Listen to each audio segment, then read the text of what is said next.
పెద్దపల్లి జిల్లా BRS party అధ్యక్షులు మాజీ రామగుండం శాసనసభ్యులు గౌరవశ్రీ కోరుకంటి చంద్రన్న గారి ఆదేశాల మేరకు ఈరోజు రామగుండం పట్టణంలోని 26వ డివిజన్లో మాజీ ముఖ్యమంత్రి వర్యులు బీఆర్ఎస్ పార్టీ అధినేత గౌరవశ్రీ కేసీఆర్ గారి జన్మదినాన్ని పురస్కరించుకొని రామగుండం 26వ డివిజన్లోని అంగన్వాడీ కేంద్రంలో ఈరోజు పండ్లు పంపిణీ కార్యక్రమం చేయడం జరిగింది.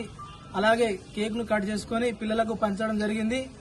ఇట్టి కార్యక్రమానికి అతిథులుగా విచ్చేసినటువంటి రామగుండం పట్టణ అధ్యక్షులు బొడ్డుపల్లి సీనన్న గారు, ఉపాధ్యక్షులు లక్ష్మణన్న గారు, గంగాధర్ అన్న గారు, కుమారన్న గారు, ఖలీల్ గారు, అలాగే కోమల అక్క గారు, నరేష్, సాగర్, ఉదయ్, రాజేష్, శేఖర్ నాయక్, సంపత్ నాయక్, నర్సింగ్ అన్న గారు అందరికీ పాల్గొన్న ప్రతి ఒక్కరికి ధన్యవాదాలు తెలియజేసుకుంటున్నాను.